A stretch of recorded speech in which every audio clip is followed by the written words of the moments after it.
The harrowing story of benzodiazepine drugs can fittingly begin with this extraordinary icon of hope, the Angel of the North, a sculpture by Anthony Gormley, dramatically adorning Gateshead and Newcastle upon Tyne in the northeast of England. It's a striking image for the home of Professor Heather Ashton, who has become a veritable Angel of the North for those who have suffered and are still suffering from the terrifying nightmare caused by taking benzodiazepines, Valium, Ativan, Xanax, Klonopin, and hundreds of others prescribed by their doctors. The many side effects are painful and agonizing and can last for years, perhaps permanently. There's evidence pointing to brain damage, which the drug companies, health agencies, and governments ignore. Professor Ashton is joined by another leading international expert, Professor Malcolm Lader, OBE, in giving exclusive interviews for this documentary, helping to expose this disgraceful scandal which has persisted for over half a century. It's a medical disaster. We have had many before, and we'll have many again, but at least we can try and rectify that disaster, or at least rectify the effects of that disaster. It is a medical disaster. It's a pandemic, actually. It's like an illness all over the world of overprescription of drugs. And the reason is partly because doctors don't think what they're prescribing, number one. Number two, pushing by the drug companies. Number two, and number three, not enough research. At the present moment, we have this large group. We've got to try and set up facilities to help them come off the medication if they should want. We need to develop alternative methods of treatment which don't expose people to pharmacological dangers, and we need to compensate them if we've made a mistake. In Newcastle, Professor Ashton set up a clinic for benzodiazepine victims. The drugs are anxiolytic and hypnotic, relieving acute anxiety and insomnia. But disastrously, the actual use has been extended by doctors, used as a muscle relaxant and for pains, sports injuries, normal life stresses like bereavement, tinnitus, and in my case it was for Meniere's disease, an inner ear problem. Despite overwhelming evidence of dangers, doctors, health authorities and governments have failed to protect citizens from this crime against humanity. Unbelievably, after more than 50 years, new victims worldwide every year are being led by their doctors into this vortex of pain and suffering, completely avoidable if prescribing is sharply curtailed by law, and patients, by law, are clearly and strongly warned of the dangers. This was a real, and still is, a real tragedy. As I say, people lose their jobs, their income, their relationships, their marriages. What we need, I think, is a wake-up call where we find people who are showing signs of brain damage, even if it's just functionally to start with, and that this would act as a catalyst. Drug companies now do list a lot of side effects, but what they don't tell you is that for a significant number of benzodiazepine sufferers, potentially millions worldwide over half a century, the symptoms, particularly the physical and painful, do not go away and can be crippling for years. In some cases, I think you suggested it was 10 to 15% of those suffering from withdrawal symptoms. They have protracted withdrawal symptoms. The symptoms go on for longer than a year, and sometimes for years, and possibly even permanently. Yes, that's only an estimate though. There were some who didn't seem to recover fully, but most of them lost their anxiety. But there were people who still had muscle pains, muscle spasms, mostly physical things actually, but they'd lost their anxiety and depression and nightmares and all those. The mental systems went, but the physical symptoms tended to be long-term. Yes, now this is even more contentious, what we call the persistent withdrawal syndrome.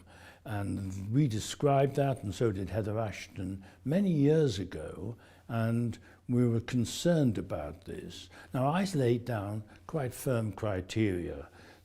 I said that this would have to be a condition in which somebody stopped the medication, developed a withdrawal syndrome with the symptoms I've just mentioned, but those symptoms persisted.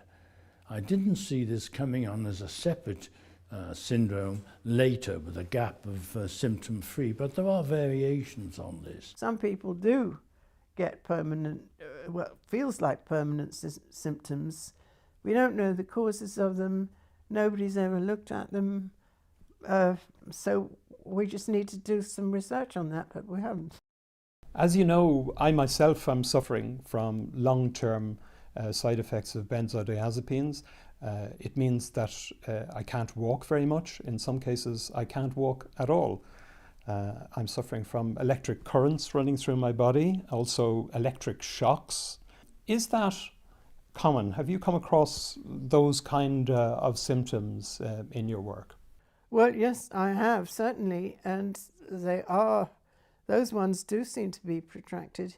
And the interesting thing is, in this age where everybody's having antidepressants now, SSRIs like Prozac, they can produce similar symptoms, including this electricity feeling.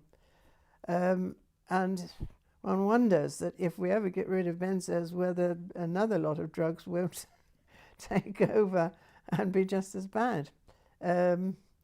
Certainly some of the short-acting Prozac-like drugs are. And yes, I've had patients with sort of explosive headaches, as if there's an electric current running up and boom, like a thunderclap in the brain, yes. There were also cases presenting, weren't there, of people whose symptoms didn't go away.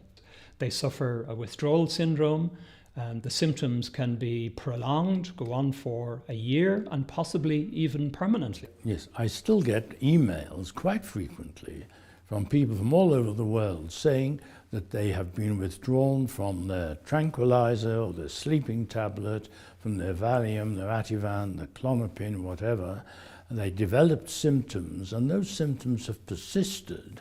They're usually a little less, but they may not have gone away after several years. In Britain alone, it's estimated that up to 1.5 million people are on long-term prescription of benzodiazepines. Many are probably frightened to stop because of the appalling side effects, and even while taking the drugs, they can suffer withdrawal illness from tolerance. An important study recently shows that long-term users have a 50% increased risk of Alzheimer's. The serious long-term harm caused by benzodiazepines is compared to the infamous thalidomide scandal. These protracted or permanent side effects of benzodiazepines have never been fully investigated. A prominent victim, Colm Downes-Granger, has said that this is a scandal like thalidomide. Yes, you could compare it to thalidomide. It is more common, probably. And the health service and the government, and to some extent the doctors that ignored it, yes. And certainly it was a tragedy as bad. It still is, as thalidomide. But it's, as you say, it's hidden because people say, oh, you look well, but they don't know what you're feeling like inside.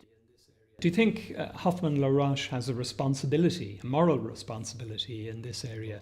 Whether they have a moral responsibility, of course, is a different matter. I'm not a moral philosopher. I would hope that they would take some responsibilities seriously and out of their past profits finance some useful studies. Essentially, they need to start with an epidemiological study. That is, you need to look, seeing what's going on out there in real life, how many people starting on medications of this type and are running into trouble. That can be done because we have research organizations which monitor medication and can be tapped into to see what the outcomes are. In the 1980s, you told the BBC that withdrawing from benzodiazepines was much more difficult than withdrawing from heroin. Yes, that's true. And I would often, in collaboration with some colleagues, take people who had addiction problems with the benzodiazepines, but also addiction problems with heroin or cocaine or whatever, amphetamines, and we found that it was actually easier for people to withdraw from heroin with help than it was for them to come off the benzodiazepines. What was the response to those remarks? Oh, I think it was just generally disbelief. Everybody thinks it's very difficult to get off heroin, yet people are doing it all the time. They're admitted to prison, and they even go cold turkey, but usually there's some help. So it's not that difficult to come off heroin. Benzodiazepines can be much more of a problem, particularly in the minority, which I've mentioned, that have severe withdrawal reactions and may become persistent. And you referred in your recent paper that you've written about benzodiazepines, you referred to those people suffering an agony. Is that the way it appeared to you when you were listening to case histories being described to you? Because people do say it's like going through hell, and I experienced this myself. Yes, I think that's so. I think the people who are getting a severe reaction, the symptoms are so complex, they're so diffuse, so persistent, they're so interfering with day-to-day life that they are an agony. But I emphasize that most people don't get to that degree of severity. But Professor Leder and others say that the minority who can have a severe reaction could be up to 30%. The symptoms are myriad. In her clinic, Professor Ashton recorded the many distressing conditions. Pain, limbs, back and neck. Pain, teeth and jaw. Paresthesia, stabbing pins and needles. Limbs and face. Stiffness, limbs, back and jaw. Tremor, muscle pain, twitches. Dizziness, tinnitus. Hypersensitivity to sound, light, touch and taste. Fits, seizures. Anxiety, depression, poor memory and concentration, insomnia, nightmares, hallucinations, agoraphobia and other phobias, panic attacks and palpitations, abdominal pain, diarrhea, constipation. All patients complained of difficulty walking. This appeared to result from a combination of sensory disturbance, muscle weakness, pain and stiffness. Pain in various parts of the body was prominent. Neck pain and occipital headache, pain in the limbs described as aching, bursting, cutting, were all common and often severe. Paresthesiae. All patients had feelings of pins and needles, tingling, crawling in the skin, numbness or altered sensation at some time, usually affecting the limbs in a glove and stocking distribution. As the eminent Irish expert Dr. John O'Connor says about benzodiazepine withdrawal, the body becomes its own personal torture chamber. Ironically, benzodiazepines replaced the dangerous barbiturates. There was the move to the benzodiazepines, which seemed safer in overdose and also didn't seem to produce the same addiction problems, and they became very popular indeed. Names like Mother's Little Helper, and doctors were prescribing them very widely and I think indiscriminately.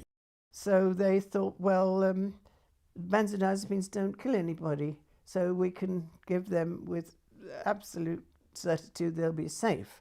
But they didn't think that they might be addictive and have other characteristics, because they worked very similarly to barbiturates. I wrote a textbook about that time in the 1960s, and I went back to have a look what I said, and I was urging caution there. I just didn't believe these ideas that somehow the benzodiazepines were totally safe. So the companies obviously didn't research these drugs thoroughly enough before they went on the market. Why do you think that is? Well, we have to remember this went on in the 1950s. The marketing was in the 1960s, and the requirements at those days were much more lax than they are now. Sometimes wonder whether Valium could have even been licensed now, but certainly in those days much easier to do, and it was only literally a few weeks or months from first giving it to man for it to be available on the market. So it was a very rapid development, and certainly it wasn't a thorough development. To what extent did benzodiazepines become a huge success for Hoffmann and La Roche, the drug company which first introduced them? Well, Librium and Valium were enormously successful, and Valium actually became the most prescribed drug in the whole world. Yes, that's so. At one point it was worldwide, and I think also in the United States by itself, it was the most widely prescribed and profitable any drug on the market. Can you understand why they were considered almost a panacea for all kinds of life problems that people had? Well, they were considered a panacea. It wasn't almost a panacea. They were considered a panacea. And if you look at the adverts at the time, the pharmaceutical companies were advocating their use in any sort of situation. And we have this phrase, the worried well. These are people who don't have full-blown psychiatric or psychological problems. They're just concerned about things in general, usual stresses of day-to-day life, and they were being urged to take the Valium and its other compounds. And they had advertised and paid for conferences and all sorts of things, and they had reps who used to come round to every GP practice, give them free presents and all that. And so that they were pushed. And the doctors, of course, were very willing to have a safer drug. And they just didn't think what it might be doing, although it seemed to me it was perfectly obvious.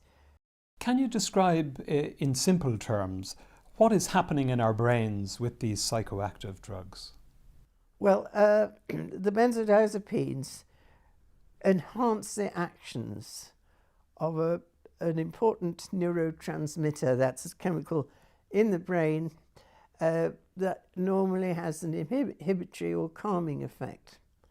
And so the way they work initially is very clever because they just they up this effect of calming all over the brain. So they relieve tension, they affect balance like alcohol, and they affect thinking and sensations and brain function everywhere. And then, but the body is much cleverer than people think, because it says, hey, there's a foreign body here, a thing called a benzo. I'm going to adapt to it. And so they downregulate these receptors.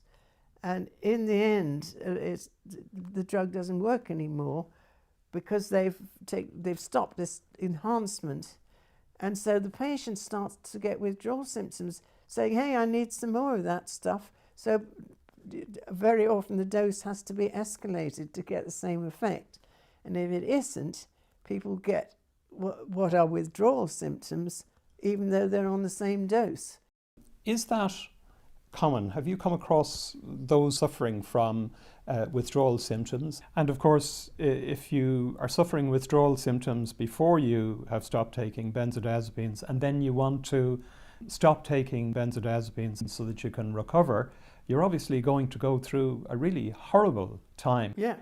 Torrid time while you're getting there, stopping taking benzodiazepines. Well, it gets worse unless you do it very, very gradually. And this again, what they go to detoxes. They've got lots of detox places in America. They take you off quickly. Well, that's hopeless because it doesn't give you time to get the equilibrium to swing back. You can't do that quickly. So we shouldn't be interfering with this evolutionary process in the brain. We do so at our peril. I think so, yes. I'm sure so. It's taken millions of years to get such a good organ, a good instrument as we've got in our heads. And if we mess it up, it's just stupid, really. After over 50 years, benzodiazepines are still prescribed carelessly, negligently, and inappropriately. Roche discovered and launched the first, Librium, in 1960, and then ignored a grim warning about its dangers 2 years before selling Valium. Professor Leder takes up the story of the man who discovered benzodiazepines. A man called Leo Sternbach, who was Polish, and in the 1930s he was working for Roche and was synthesizing various compounds and examining them for effect on the body and the brain. He didn't find a great deal, so he stopped working on them. And then when the Nazis came into power, Roche were taking their Jewish staff, and Leo Sternbach was Jewish, out of Europe and relocating them in the United States. So Leo Sternbach went to the United States, and looking for something to do, he picked up these compounds again and tried various substitutions in them. They're quite complex. And then eventually discovered a compound which he called metamino-diazepoxide, a long name which then changed to chlordiazepoxide, and we know it better as Librium. And he established its effect in animals and then quickly in humans, and decided they had a very good tranquilizer, and it became very popular very quickly indeed. But there was some research done on Librium even before Valium was developed in 1961 by a man called Hollister. Can you tell me a little bit about that? Yeah, well, yes, I knew Leo Hollister. He was, I think he's dead now, but he was concerned about Librium. He was concerned that he didn't believe it was devoid of addiction properties. And he did a study, which I suppose now we would regard as unethical, where he practically force-fed Librium to some inmates in a prison in the United States, and they became addicted, and then he stopped it. And there were major problems, major side effects. I think one or two of them actually had epileptic fits. And he warned that this was going to be a problem in the future. And that was 1961, and they'd just been on the drugs for 2 months. They'd been on for 2 months. This was 1961, and the paper was published in a journal called Psychopharmacology. When did you begin to have really serious concerns that benzodiazepines were actually causing real problems for people? The late 1970s, early 1980s. Well, I had two concerns. The first concern was the extent of prescription. I felt that this could not reflect definite psychiatric illness in the population. This was overprescription, and there was going to be a price to pay for that. So that was my first concern. And in fact, I wrote a paper called Benzodiazepines, Tranquilizers, the Opium of the Masses. And one of my colleagues wrote a paper called Benzodiazepine Bonanza. So our first concern was the overprescription. And then as time went on and we did further studies, it became clear that there was also dependence at therapeutic doses. And this surprised us. This wasn't supposed to happen, but it did. And trying to get the medical profession to accept this has been really a 40-year task. My symptoms have been a disabling sentence for 8 years now. There's painful difficulty walking and standing, severe stabbing pains with the sensation of electric currents passing around my body, head and neck pains, tremors, abdominal pain, and more. After taking Valium for a short time prescribed for Meniere's disease, an inner ear disorder, these symptoms started and have never stopped. Within 6 months, I had to stop working. It was the beginning of a real living nightmare, which came close to costing me my life, and there was nowhere to go like Professor Ashton's clinic in Newcastle. Why did you establish your clinic dealing with benzodiazepines in the first place? People taking the benzodiazepines, many of them by that time had taken it long term, years and years. I mean, I've seen people who've been on it for 20 years or more, and they realized that after a while the drugs didn't work anymore. And not only that, they were getting iller. And the patients that were referred to me were referred by the doctor because they said, look, there's something wrong with these drugs. I'm getting worse instead of better. We were interested in the effects long-term of benzodiazepines, and also we were running a clinic here for people, and we were getting increasing number of referrals for people who said they could not come off the benzodiazepines because of a variety of symptoms. We discussed this and assumed that they had pushed the dose up. They hadn't. So this is how we first got the idea of normal dose iatrogenic dependence. What people said when they tried to stop was really, firstly, that their anxiety or their insomnia or their tensions came back and were worse. But also they got new symptoms, and these were particularly perceptual symptoms, as we call them, so that you got people saying that sounds were very loud, that lights were very bright, that they felt unsteady, that they had pains and ringing in the ears and things of that sort. But in the 1980s, there was first a trickle and then a stream and finally a river of people all wanting to get off the benzodiazepines. And that's how it started. And it fell to me, because I was interested in what was causing this, that I got involved in it. What kind of symptoms were people suffering from when they came to your clinic? Well, all sorts of things. They were very, very anxious, all of them, and I think that's what, or most of them, put off the doctors. And they couldn't sleep, and they got nightmares and dreams, and they were jittery, and some of them had a tremor. They developed agoraphobia, social phobias, some of them paranoid, some of them very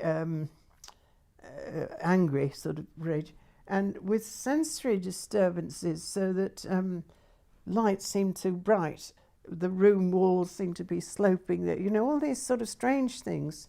Some of them were afraid they were going mad, and sounds too bright, and tinnitus, their ears ringing, and all sorts of things. And in addition to that, tremors and muscle spasms, patches of numbness, muscle pains, muscle jerks, a whole host of symptoms, both physical and mental. And but I had patients who'd been told they had multiple sclerosis and were doomed for life. And you got them off the benzos and the symptoms disappeared. So, you know, it became clear it was due to the drugs. We had 1 or 2 cases where people had epileptic fits, which you might expect, and of course that harks back to Hollister's study. But by and large, it was just this terrible hypersensitivity, and also a general feeling of being very unwell, not functioning properly. If you stop benzos suddenly, you get fits and it can kill you, incidentally. So that's why you have to withdraw slowly. Some of these symptoms were really terrifying for the people suffering them. And in some cases, people were actually becoming disabled. Isn't that the case? Oh, it certainly was. I mean, because these symptoms could be quite overwhelming, were very severe. There were even suicides. People got very depressed, and led to the breakup of families, marriages, you became impossible to work. You lost your job, you lost your income very often, and also it was difficult to get any compensation because nobody realized it was a real illness. Professor Lader has described this as a medical disaster. Would you agree? Yeah, this was a real, and still is, a real tragedy. But just to be clear on the issue, you say that at the same time, not very many facilities were being provided around the country to look after these people. And these people were measured in hundreds of thousands, millions? Well, we think from the GP studies, at least millions in the country. And so the patients themselves usually started setting up their own support groups. And it was they, and still is, support groups who get more people off and give them more support. than any doctor, because there are no NHS clinics now. One of the difficulties in getting people to focus on the dangers of benzodiazepines appears to be the fact that some people can get off the drugs relatively easy, while others suffer terrible agony.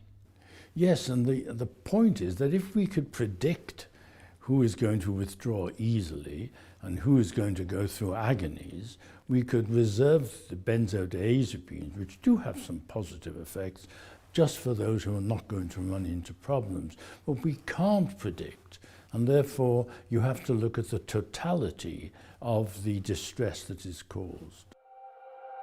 In 2010, Britain's Independent newspaper opened up another very disturbing chapter of the story, revealing documents from the British Medical Research Council, officially kept secret for nearly 30 years, about Professor Leder's attempt to get potential brain damage from the drugs properly investigated. That long ago, he'd carried out 2 studies of patient brains which showed worrying abnormalities. Well, we knew that alcohol, that's been well researched, taken chronically in high dose, abused in other words, can cause subtle brain damage, which is only partly reversible. I always had lurking in the back of my mind that these people are taking their benzodiazepines for many years, decades. Maybe it's having an effect on the brain as well. So we used the imaging techniques available at the time and looked at a group of patients who hadn't abused alcohol but had been on benzodiazepines for a long time. And we found some anomalies, some abnormalities which concerned us. And we thought, in view of the extent of usage of these benzodiazepines, there were millions of people, literally, who might be at risk, and we needed to go into this in more detail. I asked for the Medical Research Council to look into this, and they agreed and set up this subcommittee which met, and we looked at the evidence. A report went to the Neurosciences Board of the Medical Research Council, but nothing further was done about it. Can you understand why the results of that meeting, the record of that meeting, was kept secret for 3 decades? Well, it wasn't secret in the sense that we weren't adjured to secrecy. There was no Official Secrets Act. And I was very surprised to find out later that those minutes hadn't been released. So I don't know what was going on, but there was concern about it. And I know that I think Professor Heather Ashton, and I'm sure you'll ask her that, she also put forward a proposal which was turned down. Both you and Professor Leder put research proposals to the Medical Research Council. He wanted to investigate some prima facie evidence he had of structural damage to the brain from benzodiazepines. You wanted to follow up with a research group based on your clinic and a proposal to put to the Medical Research Council for a very authoritative study, and they turned that as well. We never got money for it. I had a very good sample of people, because I had 300 patients at my clinic who had followed for several years. I knew all their brothers, sisters, spouses, you know, people who'd had a similar upbringing, so you couldn't say, oh well, you're not you've got a selective group. And so people 300 who were on benzos, 300 relatives or spouses who weren't. We could have done MRIs, studies on that for structural things. We could have done a lot of cognitive tests to see if they were impaired, because something I haven't mentioned, which is perhaps the greatest tragedy of all, is when people are on benzos, their thinking is impaired and they're prone to traffic accidents, making bad decisions, all sorts of things, and poor memory. And so we could have looked for that, see if that recovers, and other things with looking at brain function with things like EEG and magnetoencephalography as well, which are ways of looking at the way that neurons in the brain are firing. We could have done all that on a large number of patients, and I tried the MRC and the Wellcome Research Council, and the Medical Research Council and the Wellcome never got the money for it. I don't think it was considered as a serious enough condition. I don't know why, but... In Newcastle, Professor Ashton wrote her now famous manual on benzodiazepines, describing the symptoms and showing how to withdraw slowly. It's free on the internet. A book could have made her a fortune. It's the Bible worldwide for victims of doctor-induced benzodiazepine illness. Professor Ashton became a medical advisor and friend to victims everywhere. This is a bound volume of some of the thousands of letters and emails she's received from all over the world, made by a grateful patient. The consultant who recommended I take Valium for Meniere's disease brushed aside my concern, saying it was a most maligned drug that could be a preventative against Meniere's attacks. He stopped prescribing Valium for Meniere's now, a lesson learned at a huge cost to me. When I started getting darting pains in my legs, I searched the web and in shock found the Ashton manual, which explained what was happening to me. You wrote the Ashton manual, which was published on the web. It's about benzodiazepines, how they work, and also about how to withdraw from benzodiazepines. Why did you do that? Was it in response to a very big need? Well, yes, because the patients seemed to know more than the doctors. All of them said the reason they'd come here was because they got no help from their GP or from a psychiatrist. I had patients referred from psychiatrists even, and the patients seemed to know better than the doctors. And so I wrote that manual for patients who couldn't get help from their doctors. It was for them. And the interesting thing is, although patients all over the world have snapped it up, the doctors still don't read it. Actually, one thing we haven't mentioned yet is that in all the literature telling you how to prescribe drugs, they all say that benzodiazepines are for short-term use only, 2 to 4 weeks maximum. And even the company that makes them says that, but it's just that nobody takes any notice. How many languages is it translated into now? Well, it's over 12. Over 12. There's a Japanese one. There's all the European languages. It has been used by literally millions of people all over the world. I presume so, yes. I mean, if you look at the prescription levels, interestingly, Japan has the highest in the world prescription levels at the moment of benzodiazepines. And they're lapping it up. And, you know, all these things have been translated by people voluntarily. I mean, they've never been paid for it or anything like that. In the United States, the National Institutes for Health report in this bar chart that drug overdose deaths involving benzodiazepines have risen sharply over the past 13 years, going from over 1,000 in 2001 to about 8,000 in 2014. Meanwhile, in December 2015, the American Public Health Association has warned that both benzodiazepine prescriptions and quantities prescribed have increased considerably. Interventions, they say, are needed to reduce the use of benzodiazepines or improve their safety. The state of Massachusetts is considering a new law to strictly limit and control prescription, requiring detailed warnings by both doctors and chemists, with black box warnings on benzodiazepines like cigarettes. Suicides have taken place Yes. with people suffering withdrawal symptoms maybe while they're still taking the drug, or alternatively going through this terrifying period where they're reducing and stopping. Is that common? Have you come across those kind of suicides? It is very disturbing, and there have been suicides. You think, can't cope with this anymore. I suppose suicide is a possible outcome, and I think it's more of it is maybe hidden because people don't try and come off the medication, don't come off the tranquilizers. They think it's helping them, and they go on, and in fact they go to the grave with a bottle of tablets beside them. I think it's that's where the hidden amount is. It's you don't know that you've got problems until you try and stop. Also, they cause depression. You know, what with pain and depression and anxiety and the whole lot, what is there to live for? Your marriage has broken down. I mean, it's not very high, but there have, and I don't think anybody's counted it either, but there have been suicides, usually in withdrawal, but sometimes when you're still taking them. But the numbers might be bigger than people think, because these would be hidden as well. It's quite possible that they wouldn't be reported as suicides. Well, benzodiazepines are implicated in the big suicide studies.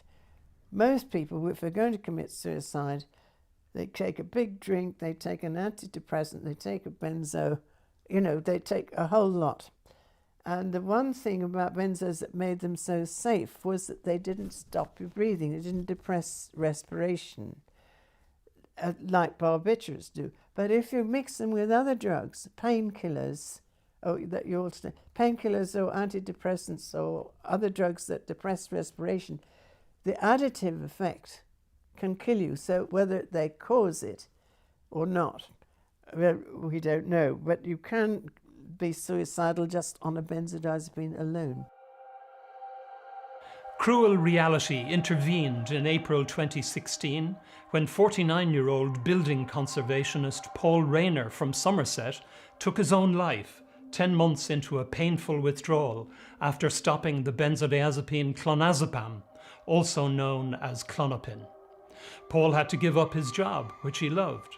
Here he's working on Truro Cathedral. Paul's side effects were shocking. His former partner and close friend, Brooke Fenton Hale, describes how he lost his sharp mental skills and felt his brain crashing against his skull, shaking and vibrating every day. He had pains and vibrations in his legs and body. He suffered tinnitus and nightmares. In the shower, the water hit his skin like needles. He spent days lying on a bed or a sofa, a far cry from the happy young man with his first daughter, Alice.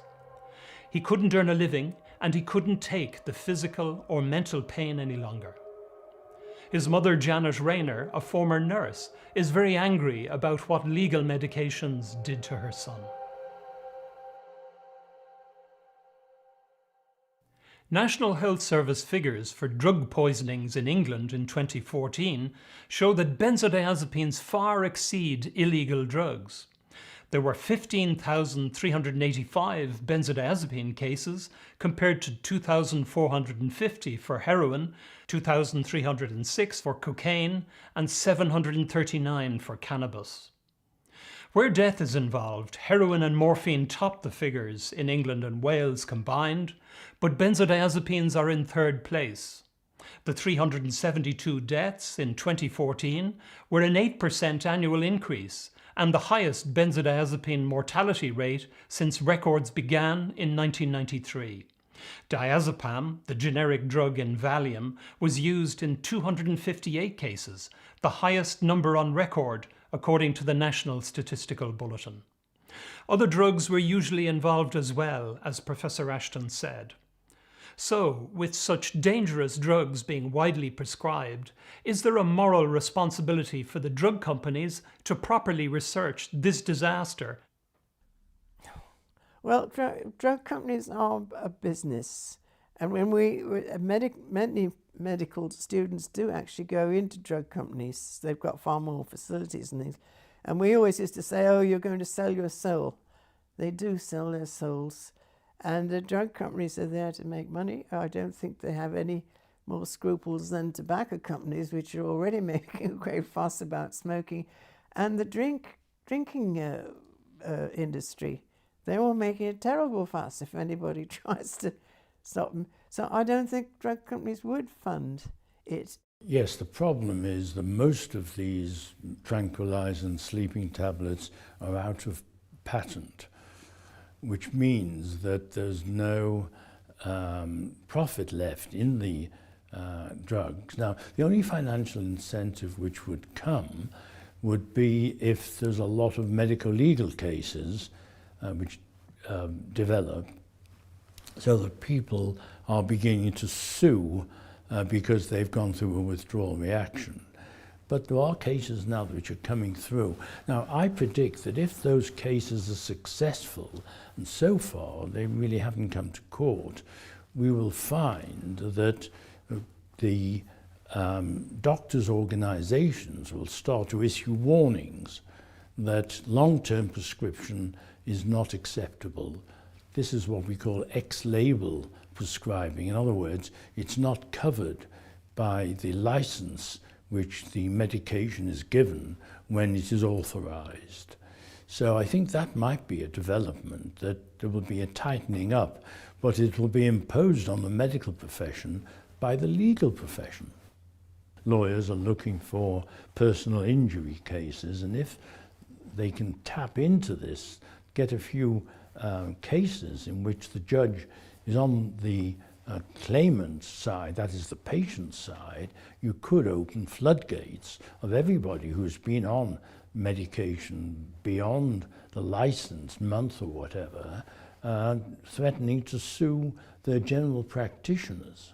And that again, I think, or the National Health Service, of course, that again, I think, would be a major development. But I don't see many signs of that. There's starting to be cracks in the dam, but they're not large yet.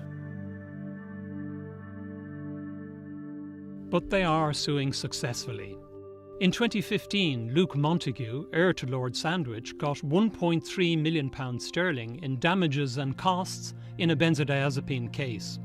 There was inappropriate rapid withdrawal and misprescribing of the benzodiazepine clonazepam, causing him many painful symptoms and costing him his job. He's now a campaigner on the issue of prescribed drug dependence and a founder of the Council for Evidence-Based Psychiatry. His traumatic story was reported by the Sunday Times. His lawyer Caroline Moore, a director of UK legal firm Medical Solicitors, has secured damages for many such clients, depending on the severity of the benzodiazepine harm and income losses.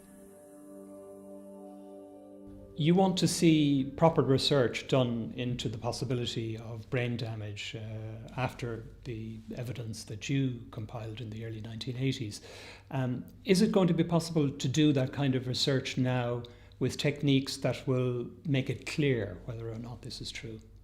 Well, they'd be much better than the rather crude techniques we used many years ago when, we just had these brain imaging techniques being available. But this kind of research, you feel, should be done. If it's not going to be done by the drug companies, should it be done by the government? Well, I think it should, but we fought this battle years ago, and I think there are other people who could look at this. What we need, I think, is a wake-up call where we find people who are showing signs of brain damage, even if it's just functionally to start with, and that this would act as a catalyst to persuade the research organizations, the government research organizations, to provide the appropriate money. Can we look now at the possibility of long-term brain damage caused by benzodiazepines? In your view, is this possible? And if it is possible, are there ways and techniques available now today, research techniques, which could prove or disprove this? Yes, one could certainly these days with modern techniques. People have told me you could easily tell in animals whether the receptors of benzodiazepines change if you feed them benzos for a long time, and whether it comes back. So some don't come back to normal, so your nervous system can't function as normal. So you say that there are these research techniques now which would be very good at illustrating if there's a change, long-term changes in the functions of brains as a result of taking them now. We could. In a recent medical article that you've written about benzodiazepines, you've said this problem has persisted for 50 years, but has been largely ignored by doctors, by consultants, by official bodies. That's a pretty damning statement, isn't it? Why do you think that is? I don't know. Why would the minutes of that MRC subcommittee embargoed? I can see no scientific reason for it. So I'm not going into a sort of conspiracy theory, but it's very difficult to avoid wondering what is actually going on here. But you also said to the Sunday Independent that you regretted that you didn't push the issue more actively. Yes, I do regret it. I mean, I felt perhaps I should have done, but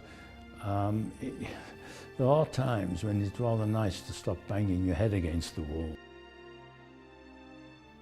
A penetrating light has been shone on the darkness hiding the benzodiazepine disaster by Professor Ashton and Professor Lader.